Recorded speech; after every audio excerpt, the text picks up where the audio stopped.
Halo semuanya, perkenalkan nama saya Melanie Butar dengan NIM B1B1250226 dari Prodi Ilmu Pemerintahan. Pada kesempatan kali ini, saya akan mempresentasikan materi mengenai efektivitas pemberantasan korupsi di Indonesia. Topik ini sangat penting karena korupsi menjadi salah satu hambatan besar dalam pembangunan dan kepercayaan publik terhadap pemerintah.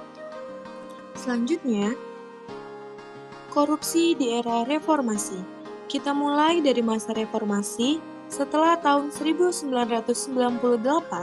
Indonesia mulai membuka babak baru dalam tata pemerintahan yang lebih transparan. Namun, pada masa awal reformasi, tingkat korupsi masih sangat tinggi. Hal ini terlihat dari rendahnya indeks persepsi korupsi dan lemahnya sistem pengawasan terhadap pejabat publik. Selanjutnya, memahami korupsi dan upaya pemberantasannya. Korupsi sama dengan penyalahgunaan kekuasaan untuk kepentingan pribadi. Upaya pemberantasan korupsi tidak hanya dilakukan melalui hukum, tetapi juga pendidikan anti korupsi dan reformasi birokrasi. Tujuannya adalah menciptakan sistem pemerintahan yang bersih dan berintegritas. Selanjutnya, indeks korupsi Indonesia meningkat sejak tahun 1998 hingga tahun 2023. Ada kemajuan meski belum sepenuhnya. Jika kita lihat perbandingan indeks korupsi dari tahun 1998 dan 2023, terlihat adanya peningkatan. Artinya, meskipun korupsi belum hilang sepenuhnya, ada kemajuan nyata dalam pemberantasannya. Ini menunjukkan bahwa kebijakan dan lembaga anti korupsi mulai memberi dampak positif.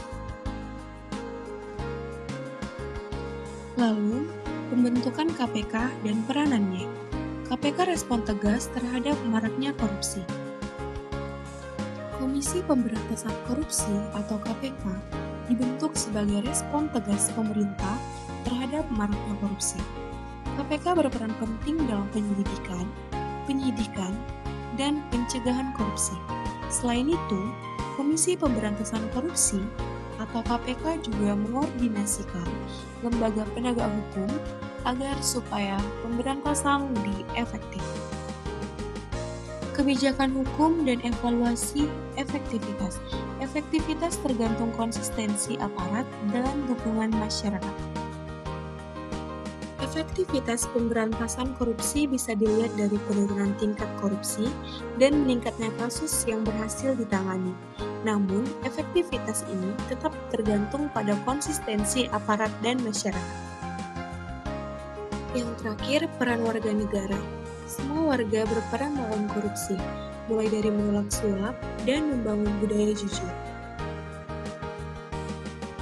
Kita bisa berperan aktif dengan menolak praktik suap, melaporkan tindakan curang, dan membangun budaya kejujuran sejak dini.